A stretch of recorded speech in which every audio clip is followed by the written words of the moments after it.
Hi, Christy.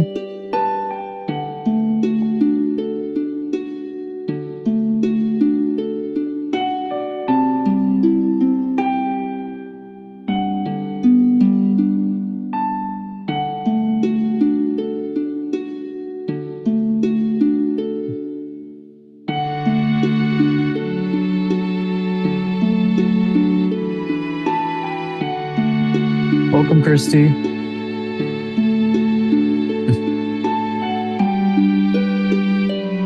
There we go. I you have never a good got to week? be like Zoom confident during COVID. Yeah, And so I'm I'm not the always best like either. catching Last up. week I forgot to turn the sound on when I did the session, we figured it out halfway through. Nice. Yeah. Do you have a good Valentine's Day? I did. I was at Bhakti Studio for it. It was great. That Awesome. place is getting so packed. I love it. It is. Yeah, we're gonna have to expand soon. Yeah. Get a bigger place. Yep. Yeah. It's such a great location, even though it could be hard to find, but it's got great parking. Right. And oh, that's so hard. Yeah, and when it's nice in the spring and summer, we can go over to Gasworks just down the Yeah. street, and yeah, it is a really good spot for sure. Hmm. They might have to do two sessions or something. Hmm? They might have to do two sessions or something. Yes. Yeah.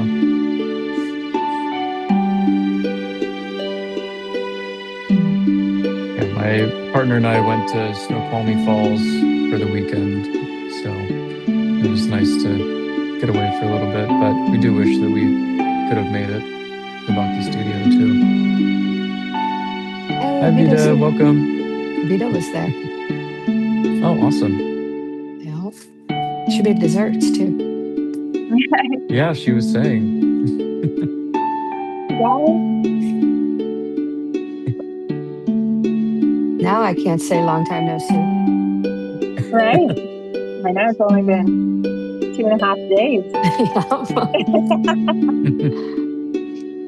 Yeah. Yeah, sounds like you guys had a good time at Bhakti Studio on Valentine's Day. Oh my God, it was a great time. Yep. Awesome. It, it was a wonderful evening. Absolutely.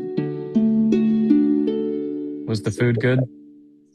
Food was great. It was a lot of people. And like Yeah. probably about 42. Oh my gosh. That's Yeah. amazing. Yeah, it was a beautiful mantra. The whole floor was pretty full. So Mm, beautiful. great. How was your weekend away? Did you have a nice time? It was good. Yeah. Stayed in Snoqualmie Falls. Yeah, we went and visited the falls and the lodge there, and then just drove around to some scenic spots and had a nice Indian dinner actually on Valentine's Day.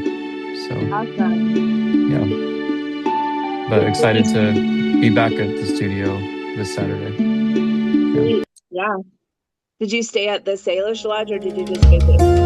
No, that's definitely on the bucket list. One sec here. Yeah, so last year it's kind of become like an annual thing for us to go there. And last year we got this Airbnb on the Snoqualmie River, like this little Cool. cabin next to Beautiful. like a state park, and yeah, it was really beautiful.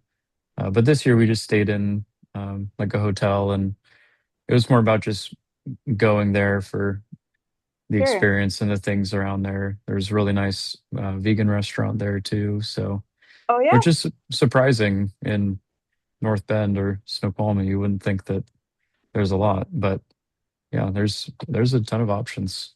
So that's great. Yeah, was yeah, it cold? Snowy or not? not snowy. And It's actually the cold. sun came out for about half of the day. So yeah, it was really nice. Sweet. Yeah, I know. cool. So we've got the whole gang here today. Today's session six, the law of karma and infallible justice. So this is going to talk all about exactly what karma is it as simple as I do good, so good things happen to me, or somebody does something bad, so it's going to come around to bite them? Um, are human beings and animals, do they operate like under the same law of karma? So the session today is going to dive into all of those. Yeah. Awesome. Yeah. Okay, so we've just got one video today, and then we'll have some questions and answers and discussion after that. Sweet. And I'm pretty sure I got the sound right this time, Oh, so just let me okay. know if anything's wonky. Okay. Okay.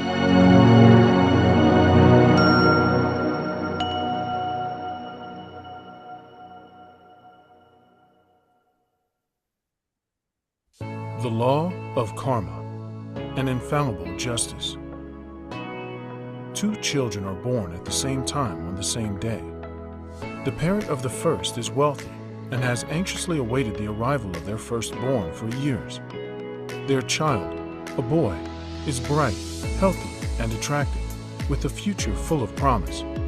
Surely destiny has smiled upon him. The second child enters into an entirely different world. He is born to a mother who was abandoned while pregnant. In her poverty, she feels little enthusiasm to rear her sickly new offspring.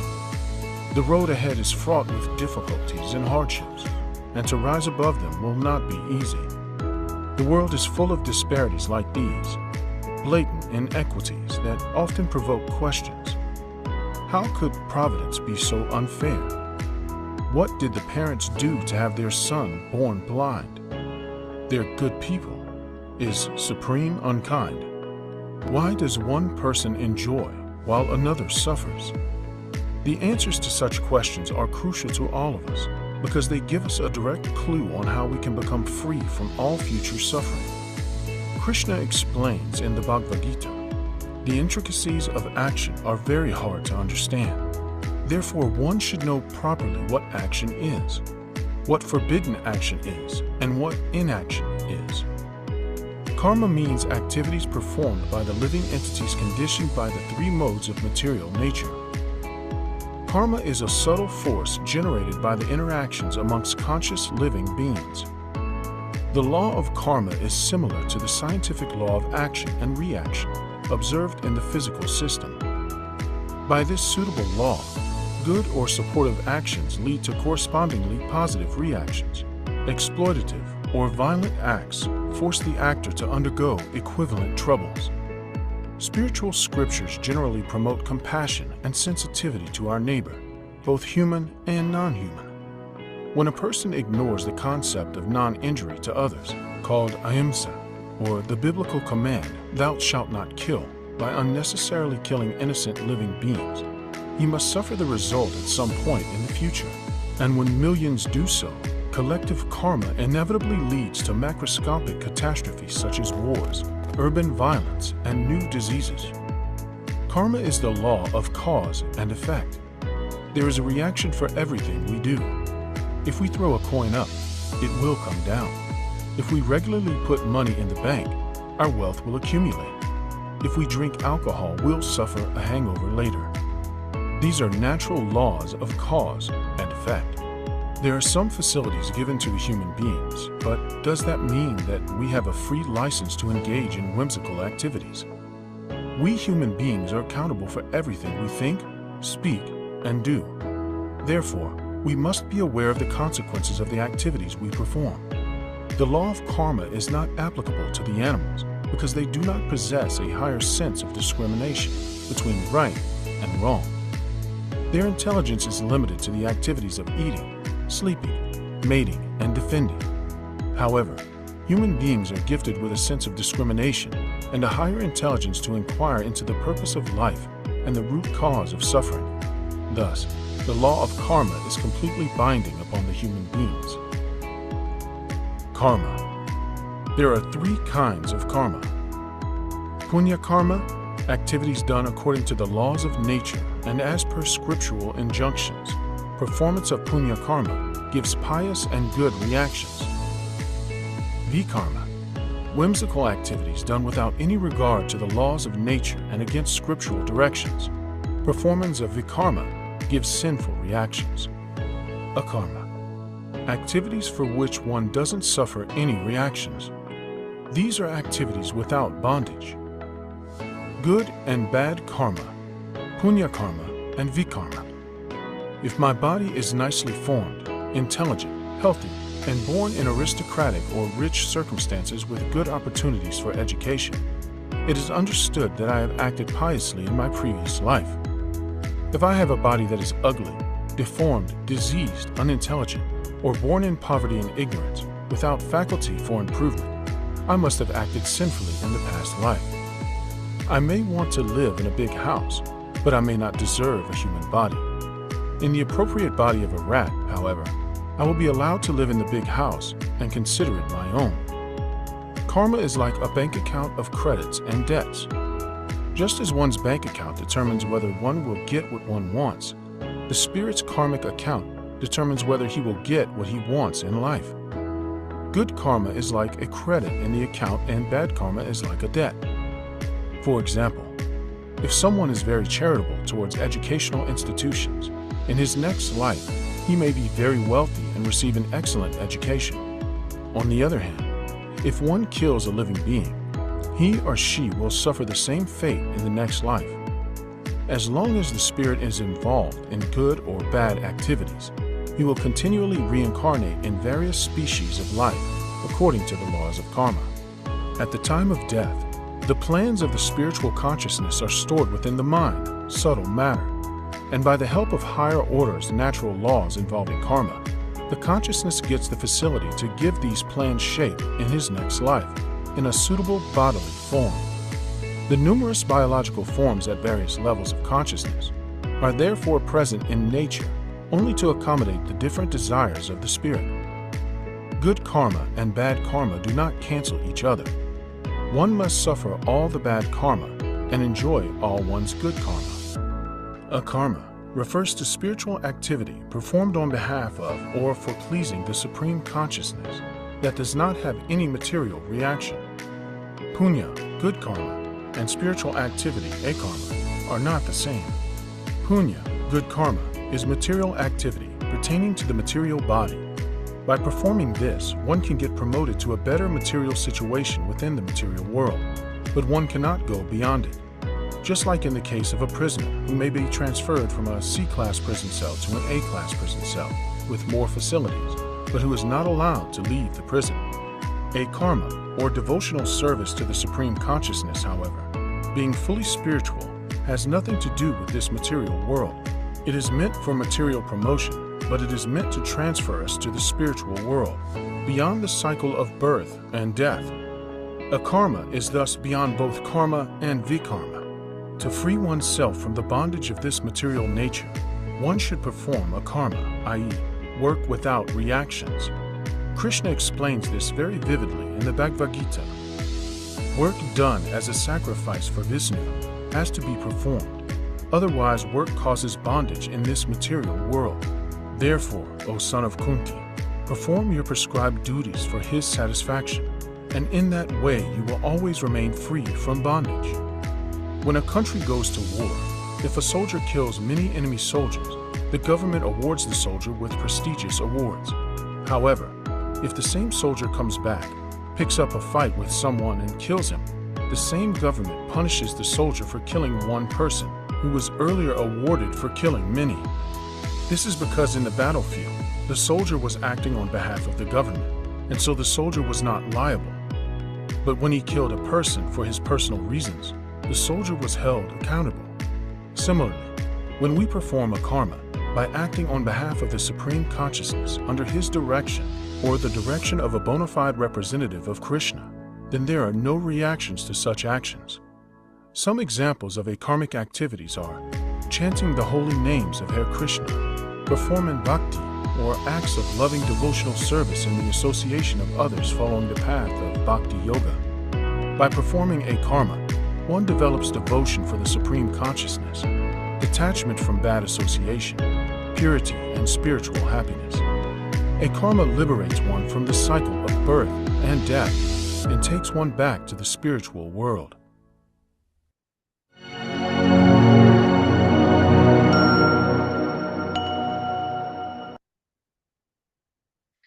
Okay. Any thoughts, reflections on the video before we get into some other questions?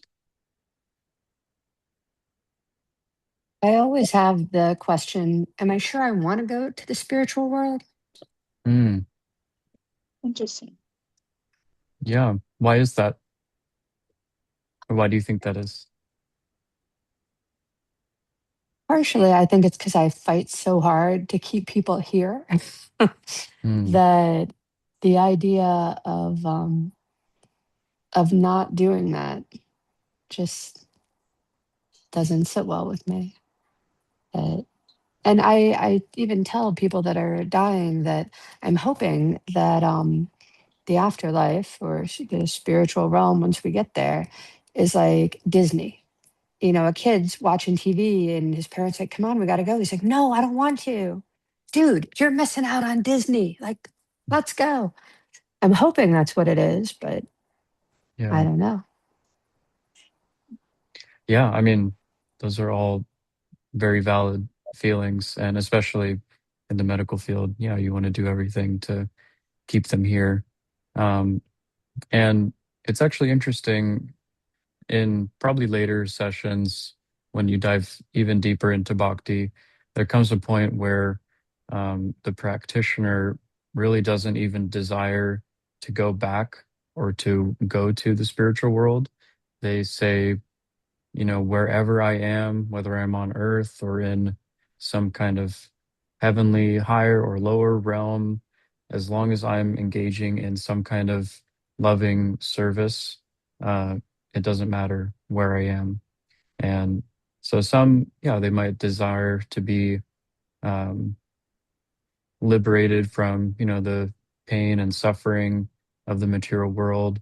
But for one who is fully absorbed in this higher consciousness, wherever they are is the spiritual world, um, because they're acting in that way. Um, but yeah, as far as attaining that higher realm, uh, the video talks about three different kinds of karma. So there's the punya, which is good or pious works here in the material world, like donating, helping to build, hospitals or um, shelters, things like that. And that will essentially help you achieve good things in this world or in the next life. And then there's V karma, which are things that will bring negative reactions. So hurting somebody or um, neglecting your own needs of the body or of others. Um, and so you'll have to get reactions of that, whether that's later in this life or in the next one. And ultimately, there's akarma, which is engaging in devotion or service to your higher power and to others. And in doing that, you're not bound to receiving good or bad results. You're able to kind of exit this hamster wheel, this perpetual, birth and death and pleasure and pain um, and achieve essentially the highest goal. So would Yeah. akarma be like, would it be like meditation and like, finding yourself in your highest place where you follow your truth and you follow like exactly your intuitive space of the guidance of purity? I mean, is that what akarma is truly, is that what devotional service in terms of, because if you punya being, say, helping or just giving out of your heart, or say feeding the homeless, or feeding what, doing something of service like that, just is giving out of your heart. And then a karma would be really being in tune with yourself deeply. Is that correct? Or Yeah, think of it like yeah, we'll take donating or feeding the homeless as an example. Um, Punya an example of doing that with punya would be I'm doing this because maybe I want to be recognized for it, and um, I want people to see me as somebody who's charitable and generous. And so there's that tinge of kind of a ego or material mindset with that. But you can do the same activity of, uh, donating in charity and feeding the homeless with the mentality of I'm doing this as a service to God. And in doing that, there's no ego that's involved in that, that like I want some recognition for the work that I did. And yeah, So so because if you do something wanting recognition, then you'll have to accept if it's a positive or negative result of that. so if I just had like say a couple weeks ago, like I just took a bunch of food to all the tents underneath the bridge, right? It's not like I mean, and say for example, you could it's not like I'm going out telling everybody that I did that, or like I mean, is that that would just I mean, but at the same time, I sometimes think it's good to share that so other people also can be helpful and or like I take donations all the time from different people to hand out during cold months or whatever. But it's like I think sometimes as a community effort, it's not like yeah, I'm Mm. looking for praise or anything. I really don't want that at all. I'm just trying to help anybody in need. So I guess I guess it's confusing sometimes to me, just understanding that like I'm not punya and akarma could be, I guess it's just quiet versus loud. I Yeah, and always really thought, go sorry, ahead, go Christy. ahead.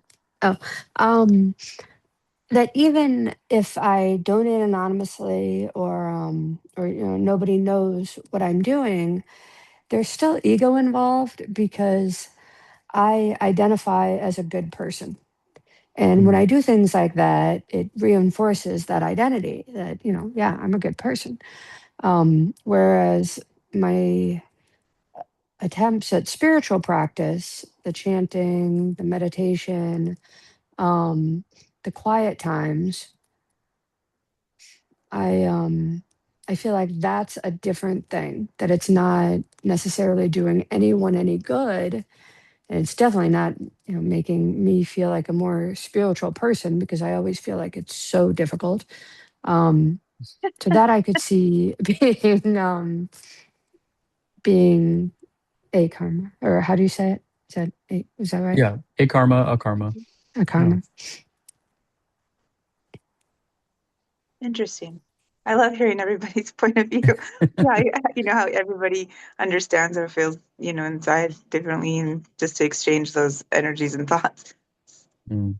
Very. Yeah, I think that was really well said, Christy. And to go back to Vita, I think it whether it's loud or quiet, what matters is the intention on the inside. I might want to spread awareness of, the fact that there is a opportunity to help people in this way. Mhm. But I know inside that I'm not spreading this awareness so that people bring it back around to me as the source of, you know, like I want people to think that I am the most generous or the most Like I'm not looking charitable. for brownie points. I'm Of not looking course. for a golden medal to be like pasted on my, hey, you're the giver. Yeah. Yeah. Not, yeah, I hear Yeah, and that. so that can be applied to any activity, whether it's, something extravagant like donating a lot of money to help build a hospital, or something as simple as just chanting and meditating. All of those activities, when done in the consciousness of, I don't want anything for myself, I want to give everything to others and to our higher power. Doing things in that consciousness will grant you a karma instead of being bound by either good karma or bad karma. Everybody, we have this mentality that good karma is a good thing. And in the material world, yes, it is a good thing because, um, I might be able to enjoy the results of this hard work that I've been putting in. Um, but if it means I have to come back or take birth again in this material world, then it's not as appealing. Um, except for that first example I gave, where when one is very advanced in spiritual consciousness, they can be anywhere, spiritual world, material world, heaven, hell, essentially. But um, it doesn't matter because they feel so intimately connected with source, with their spiritual true nature. Yeah. Mm. Yeah. True non-attachment. Yes. Yeah, exactly.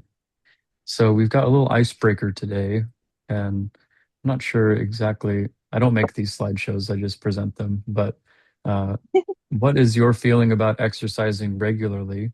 Do you do it? Why or why not? I guess one could see that maybe as I'm working hard, I might get some good karma for taking care of my body, or maybe bad karma for neglecting it. Or maybe it's the more immediate result of good or bad karma, because we're Right. not talking about payment in the next life. Like it's this life potentially. Yeah. Well, I mean, speaking personally, I for many years I've always been really into working out, and I'd say the last year I haven't been. As much dealing with, I deal with a lot of body pains. And so sometimes I go through different phases of where I'm more capable through inflammation that I deal with in my body. And like I go through phases. And so there's been a lot of times, and really, I'm so grateful when I'm on those cycles of doing well because I feel good getting the energy in my body and feeling eliminates anxiety. It helps my focus. It helps me narrow in on being proactive in and not be so lost in my thoughts when I get energy through my body. But um, I think currently I'm more on meditation in terms of my workouts more than I have been actually physically working out, which I would really like to focus on that more personally as a goal. Yeah. I've always considered exercise like like something I have to do, but not something that I enjoy. I enjoy having exercised. I don't enjoy exercising. But everyone always says, find something that you like, find something that you like. Well, I like sitting on the couch eating popcorn, reading a good book, and that doesn't help me. But I have found different dance classes around me, um, that that including kirtan, because like my arms hurt after all that clapping up high. Like it's a bit of a I workout, know. but but definitely some other more aggressive ones, and I really do enjoy it.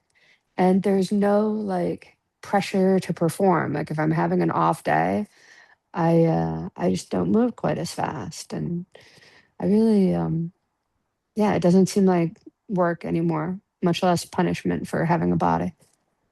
Yeah. Yeah. I love both of those um, reflections.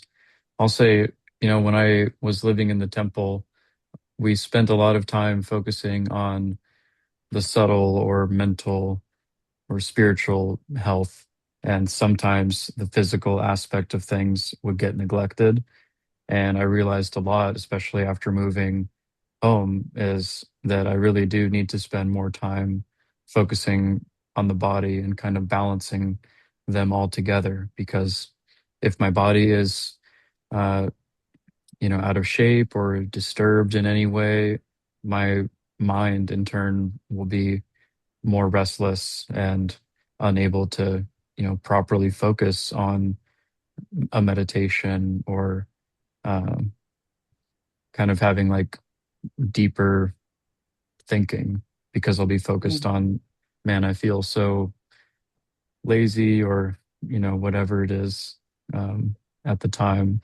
And yeah, definitely, bhakti, it can include physical, mental, obviously spiritual, because in kirtan, I get really tired after playing the drums like for an hour or something, and I go home and I feel, yeah, like I accomplished something.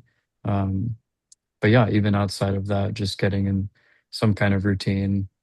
One of our resolutions for this year is to go on more regular walks, be out in nature more, and yeah, I think doing that will, introduce more oxygen, good things into the body, and yeah, help achieve a more peaceful, neutral state.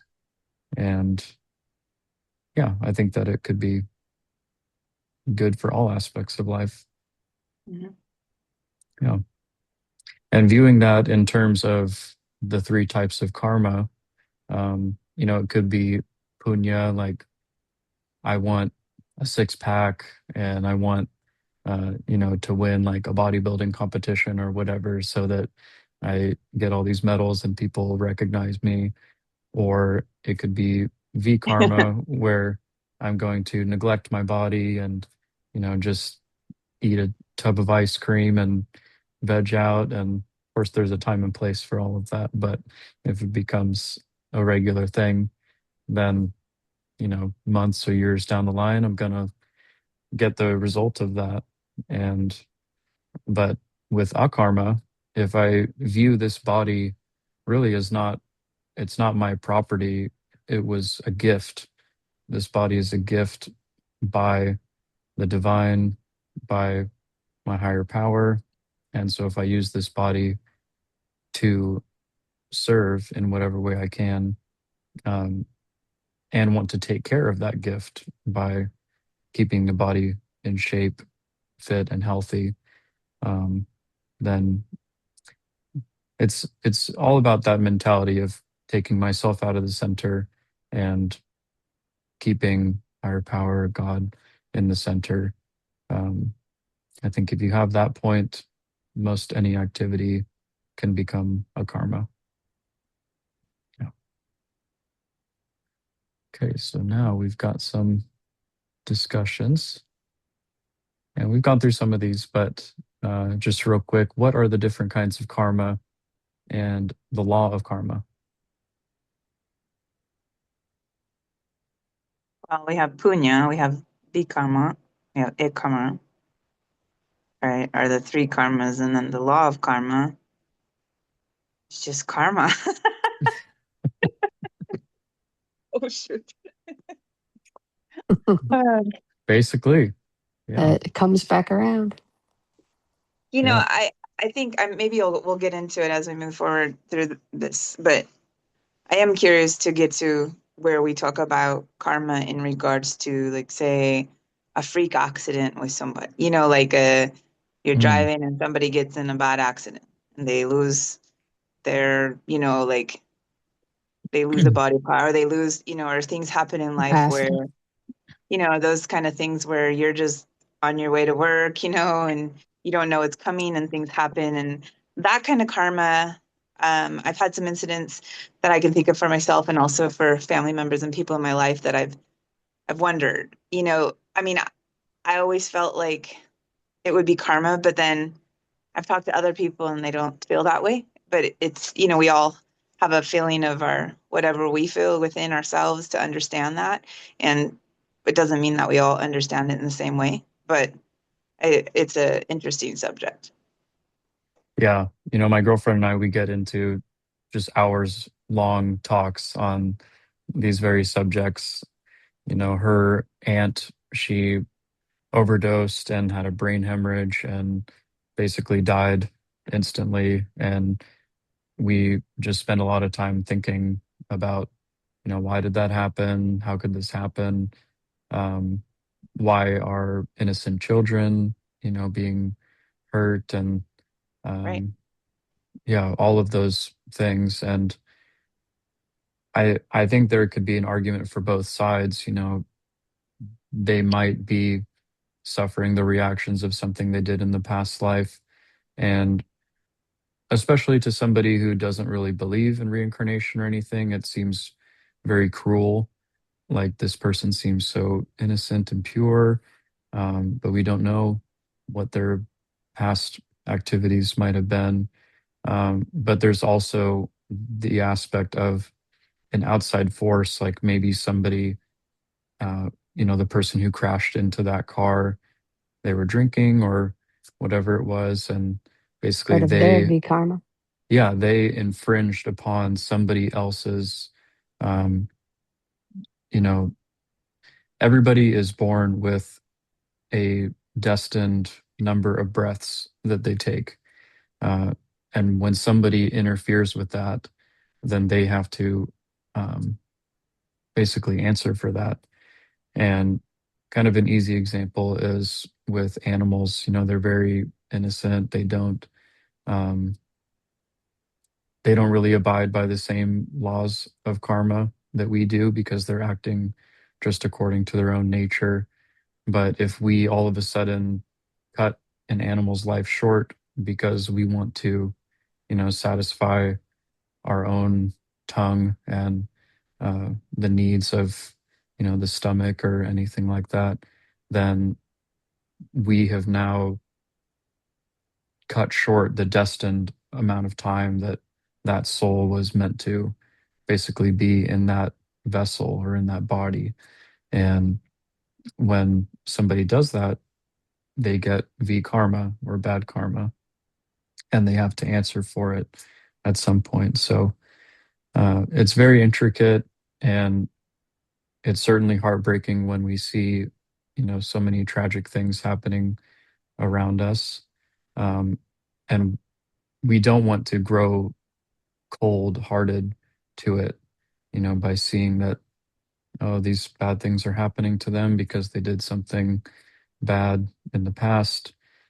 Still, we absolutely want to maintain compassion for everyone, and pray for everyone. But there is that other level of, um, like a higher awareness that there are more things at play that we might not have full knowledge of. Does that make any sense? Yeah, it makes a Yeah. lot of sense, but I don't there's a know if lot it of sits well with me, but intricacies. yeah. What did you say? I said, I don't know if it sits well with me, but yeah, Right. I guess it makes sense. It's just, it seems like it's a recipe for smugness if everything's going well, and lack of compassion for people that things aren't going well for. That, well, you know, should have been better. Um, Mhm.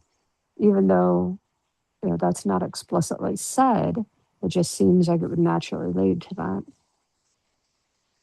Yeah, and that's why we have to be careful to maintain that compassion and that really we are all on the same level. I'm not better or worse than anyone else.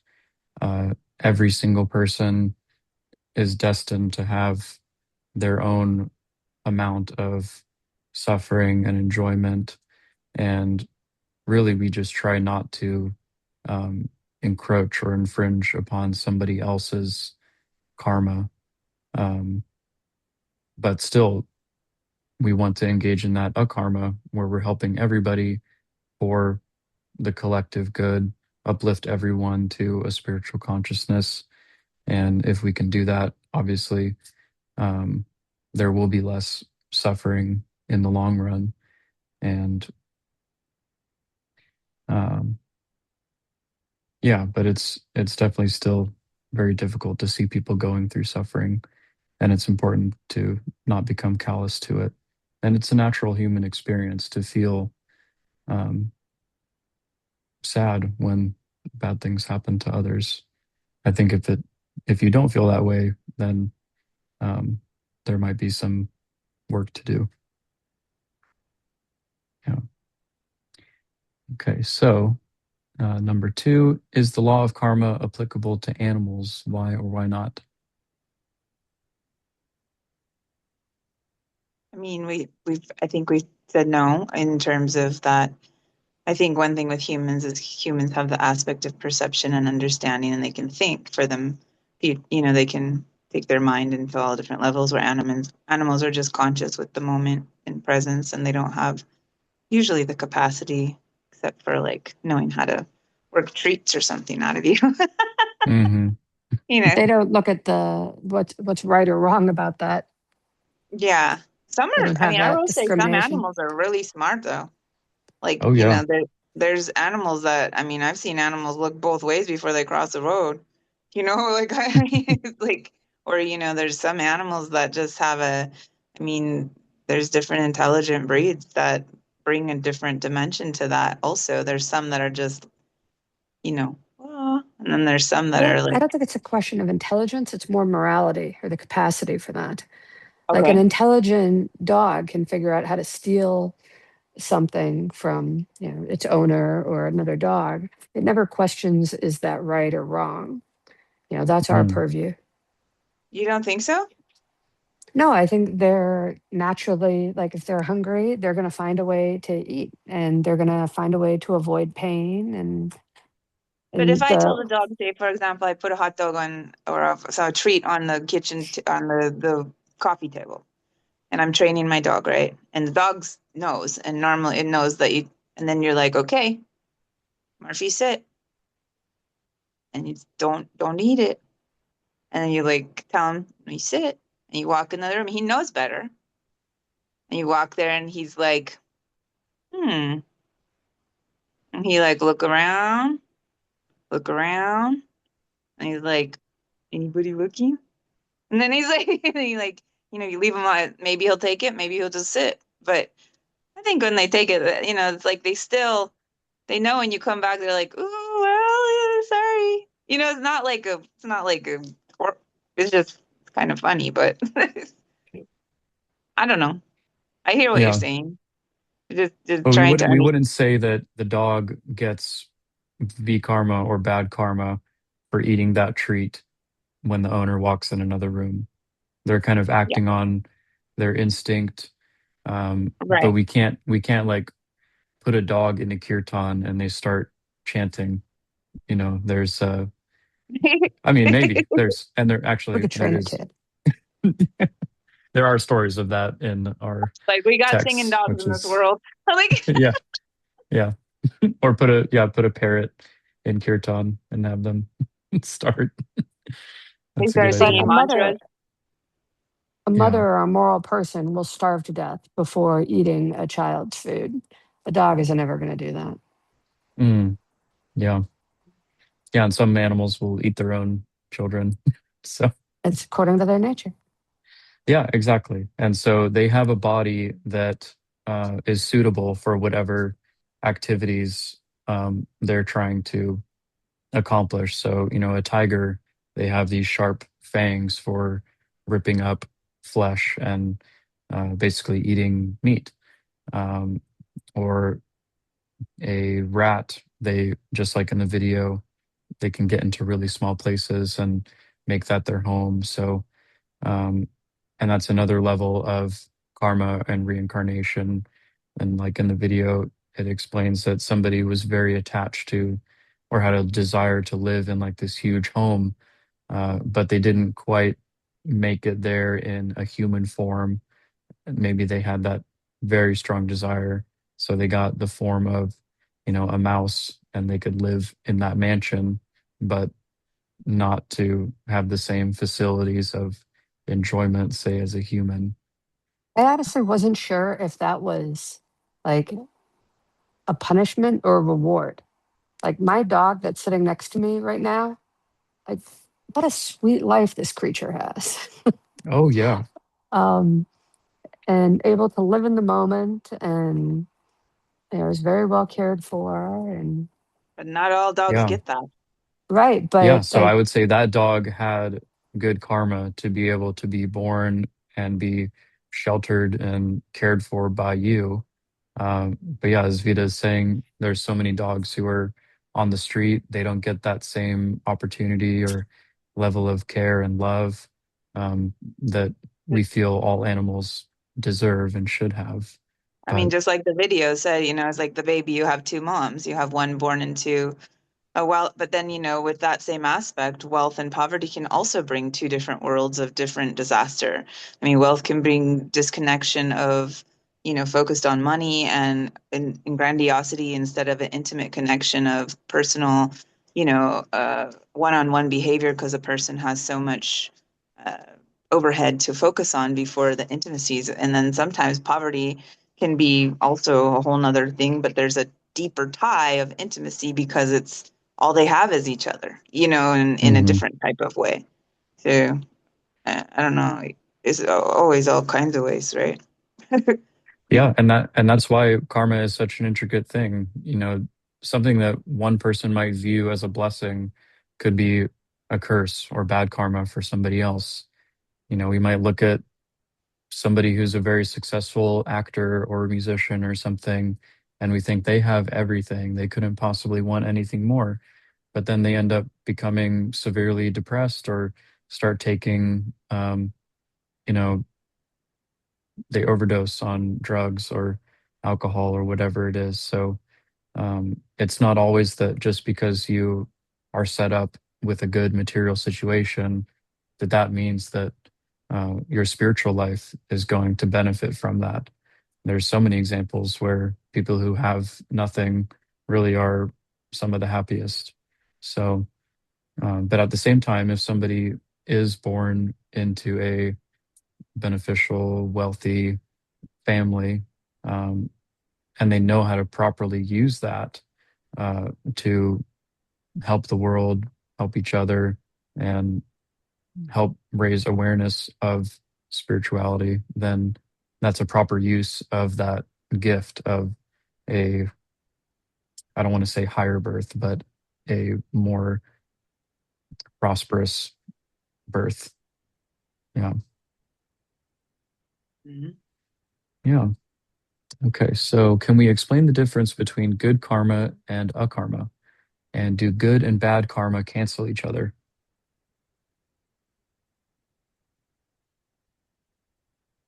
I consider a karma getting off the hamster wheel. Like Yeah. good karma goes in one direction. Bad karma is a different wheel going the other direction. So they don't cancel, but they're both there. Whereas a karma is you get to step off and just be. Hmm.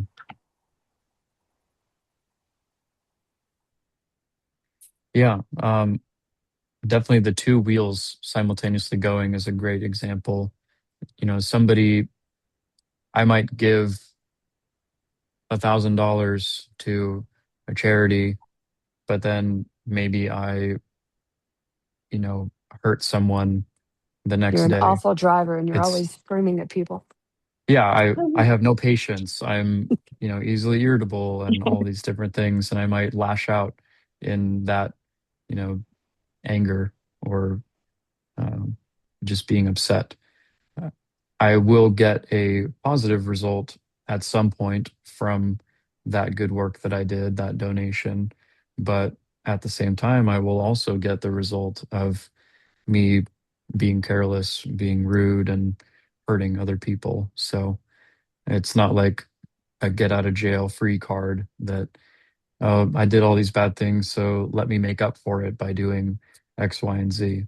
Um, but yeah, we want to mold our life where we're doing as little as possible of those V karma or bad things, and um, as much as possible akarma, things that don't give any reaction. Because yeah, we want to step off the hamster wheel. We want to go out of the cage. We want to go to a bigger and better place. Mhm. Okay, so how can we perform actions in our day-to-day life such that we don't suffer any reactions?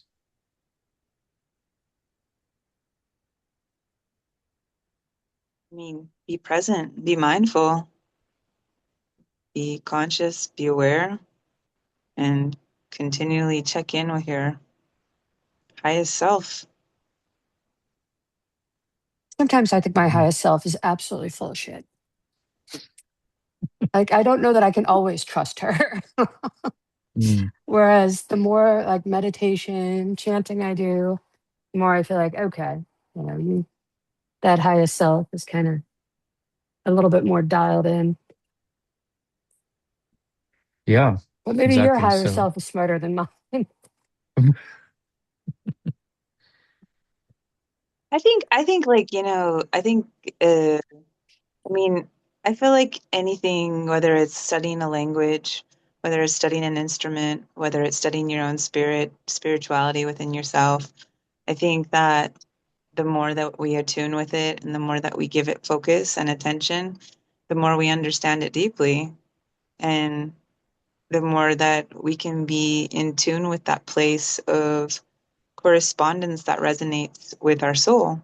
I mean, that's just how I feel it for myself. yeah, there's a lot of analogies to like cleanliness within bhakti, and one of them is cleaning the mirror of the heart. And so, really, by engaging in these devotional activities like meditating, chanting, um, serving food that we offer to others, having these spiritual conversations, these are all ways that we can cleanse the mirror of the heart and see uh, who we really are, and stop identifying so much with this material body, even the mind and its own desires. But as you're saying, yeah, really attune to what is the most essential and important thing in life, which is to love and serve others, love and serve our higher power. And through doing that, through developing that mentality, we just continue to perform more akarma, and eventually we get out of this cycle of birth and death, and um, yeah, go back to wherever we are supposed to be, live Mhm. in tune with um, what we're meant to do. Yeah, because the journey of life, I mean, there's so many levels, so many realms, so many places you experience, and so much evolvement, continual learning all the time, at least through my experience. Like, Yeah, I think knowing that there's always more to learn, more to experience, more opportunities for growth and to serve. The more that we maintain that mentality, I think the more we'll continue to grow. Mhm. But if we think that, oh, I've done enough, I can kind of kick back and just enjoy, let other people take the wheel, so to speak, um, then we're kind of back to square one. But really, life, living is that pursuit of growth, that constant change and evolution of the self, and uncovering who we truly are, which is a loving, pure, eternal, full of knowledge, uh, spiritual soul. Mhm. Yeah. Yeah, agreed. Yeah. Awesome. Well, any other thoughts or reflections for today? Hmm. No, I don't think so. I think karma is a big, I mean, I think about karma a lot in life, and it's definitely interesting to communicate about it and to hear, like,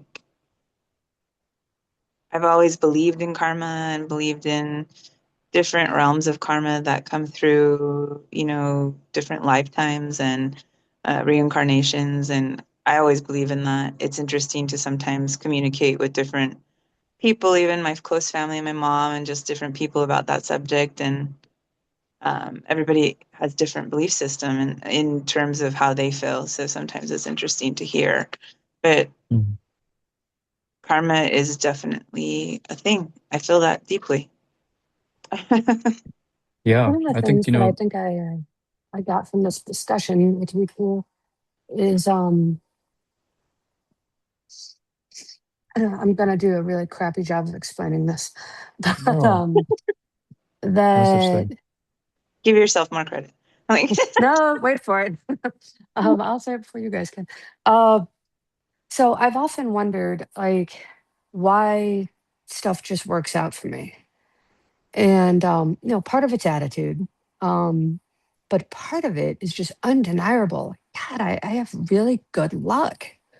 Like, I mean, and I often wonder, what do I do to deserve this? And I try to like live up to it because I don't want to feel like an asshole, getting all these benefits and then just not like taking advantage of them. But maybe that the whole point of good karma is okay. So you're born into a better situation and you take that as far as you can and do a lot of good with it. And then you're born into an even better situation and just keep leveling up like that until you realize that it really doesn't get you anywhere that great. Like what gets you somewhere greater is um, the spiritual work, not, having more stuff or more loving people in your life or I don't know. Yeah, that As I was said, I knew I was going to do a crappy job of explaining this, but no. I like, think that was really well said. Um, yeah, yeah, yeah. yeah. If you like think my, maybe somebody who is like just picks up, an instrument like extremely quickly, and you think, man, I had to, work my butt off for years to even get close to the level that they're at, and they just started. It might be that they had already done that work in a previous life, and now it just came to them so naturally. And so, ideally, what somebody would do is they recognize that and they take that talent and now use it in a spiritual way, um, and not for to get more good karma, more recognition, get on a big stage or whatever.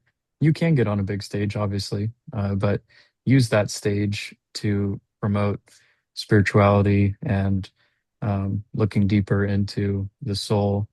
Um, and yeah, so anything that comes easy to you, recognize that it came from somewhere, from a source, uh, potentially from your hard work in previous lives, uh, but then use that as momentum to move forward and help others along that same path. Hmm. Yeah. Okay, so the next class, next session is more on karma, free will, and destiny. So obviously we can't cover everything just in a 1 hour session, and even in 2 sessions. Really, it's just an ongoing conversation and exploration. So, and if you guys have any deeper questions, feel free to message me or talk to me at Bhakti Studio, and be happy to um, give any knowledge that I do have. So, So a whole thank you week to guys. take this karma and to process it. And if anything That's right. arises to communicate about, we can gather it all and move forward with it next time. Yep.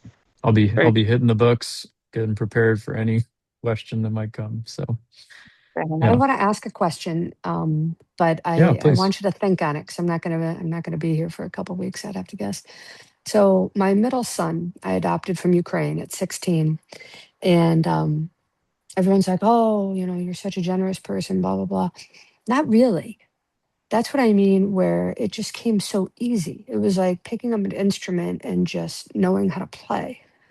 Like just seeing this kid, and he's my son. Like it was just so Mm. obvious. And and so that's something that I've struggled with, like, because he had such shitty, horrible things happen to him.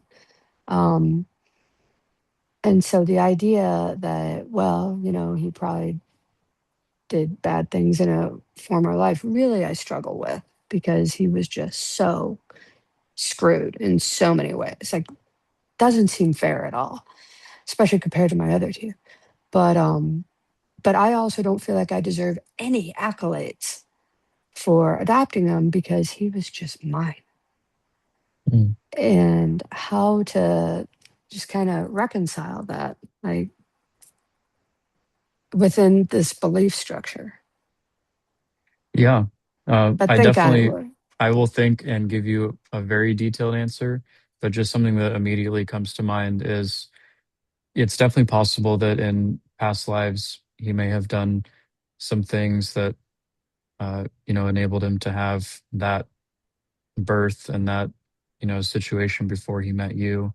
But it's also very possible that there were there was good karma. There was things that he did that allowed him to come in contact with you and basically get a new lease on life, a second chance. And so you both helped each other, and I'm sure that you also benefited in so many ways from having him in your life. And who knows, maybe in a different life, he was your son, or you were his daughter, or there could be so many different things, and now you're That's what it coming felt together. like.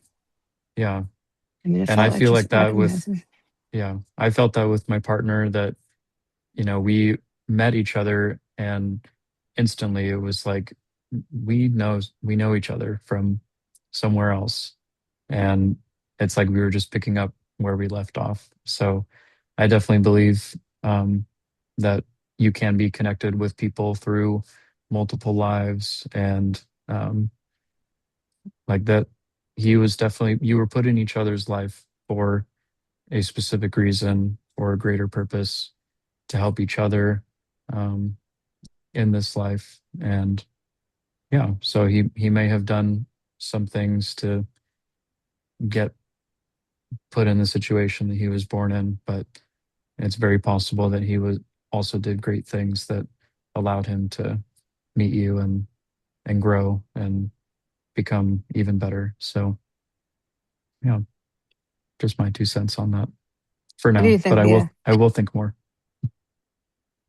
Um, I honestly feel confused. Like, just to not, I don't really know how I feel. Like, in terms of, I feel like there's a lot more details, like in the whole thing. Like, I feel like that's just like a penny of the dollar, of like the Yeah. whole situation. And so, for me, like I think about my head goes all over the place. Like I think like, well, what was the situation and where did he come? Like all these different dynamics of why it ended up this way. I think about the details. I'm super technically minded like that. So, um, but at the same time, I mean, I look at like, okay, why did I have, I mean, my life is so different now than when I was 15 years ago. Like a lot different. And like even like the people I used to hang out with, the things I used to do, the relationships I've been in my life, the places I've been in, why did all those things happen? And what I went through a lot for years, like, and I've gotten, this is the most evolved and most peaceful place I've been for it. As I keep moving forward, it keeps evolving and keeps evolving. But I will say that, like, I don't know why I went through chaos and back and hell and back for so many times, but at the same time, I learned so much and I learned continuously and I've grown so much and I've evolved through so many of those places. So, uh, I don't know why. I mean, I had a dog, 12 years. I mean, that dog was supposed to be my dog. I didn't know why, but he was definitely the dog that I was supposed to have. He taught me so many lessons. So it's a similar, we get, I believe that the universe works in really mysterious ways. I think it's all interconnected. And I truly believe that, for whatever reason it is, it's like I don't know the situation of your son or why, how it worked out or anything like that, but it is how it's supposed to be. And I believe that it's granted universally that way for whatever the reason is. I mean, I look at babies all the time in Uganda who are orphans that are laying all over the street, and I think to myself, like, what the heck, I look at poverty all over. I mean, I watch so many channels of karmic yoga in one aspect of just giving. People who travel all over the world and give to people who are on the side of the road, homeless, who don't have things, who just feed, or I love helping people in those types of needs and doing anything I can. So it's like I know there's a lot to give out there, and there's so much reasons why. Like you said, you have a dog, you have a beautiful home for your animal. The dog is happy. He has treated well. He's loved. He's cared for. He's well groomed. He's probably maybe even has his teeth brushed. Or like he's well taken care of. He's deeply loved. You have a deep love that you're able to share and give to all the things of your essence. And therefore, I just find it is supposed to be how it is. I don't always know the reason why. That's just universal energetic realms of connectiveness, and that's just how it works. I don't know. I was an atheist before meeting him, and he totally kicked off my spiritual life because I have to figure out could this happen. and Wow. and so I'm always looking for people that have the answer, Yeah. Mm. or at least a component of it. Yeah, it's always, I mean, I think communication and education and understanding, just like we're doing now, just to have the talks, to have the communication just for understanding is the most important part. I don't want to inflict any belief system on anybody. I just want to understand more. Yeah, I just want to believe more in terms of more knowledge is epic in terms of, I mean, there's always a higher power in my understanding for myself. There's always a way bigger energy than why the heck are we here? Like, I mean, who knows, right? I mean, why do some people see aliens? I'm not an alien seer personally, but anyways, it's not like, yet. yeah, not yet. But I always find it so interesting, the realms. There's all kinds of energies out there. I mean, you look across all the worlds, even different cultures and different places all around the earth and the world and beyond the universe, and the things that we find and the things that are out there, who knows? it's it's there, out there. It's there. It's just, I mean, it's beyond. Why do some people have energetic powers? Why do we have, why are you capable of this? Why isn't that, why are we gifted? Why do we have faults? Why, who knows? Like, Yeah, it's just part of the There's experience. millions of strings being pulled behind the scenes that we don't see, but we know that there is someone or something, a higher power that is pulling those strings and pulled the strings of you and your son to be together. So, yeah, I wasn't beautiful. looking to adopt anyone. I didn't even want a puppy. Like, Well, it was obviously it was weird. meant to be, because if you Yeah, didn't feel that way in the first place and it happened, then it was really meant to be. yeah, Because a Mm, lot of times when you're not seeking is when it comes. So, yeah. yeah. yeah, Well, thanks, you guys. I appreciate it. of Yeah. course. Yeah, thank both of you so much for joining tonight. And Yeah. It's yeah, great. got a lot to think about for the rest of the week. And we'll see you guys next week, hopefully, and at Bhakti Studio. Yeah. I I don't plan to think be I'm going to there. make it, but I'll definitely see you guys eventually. Okay. Okay, We'll mantra for you in spirit. Thank you. And I might sounds make it. good. I don't know. We'll see. Sounds good. Have a good night. You Bye, too. guys. Bye. Bye.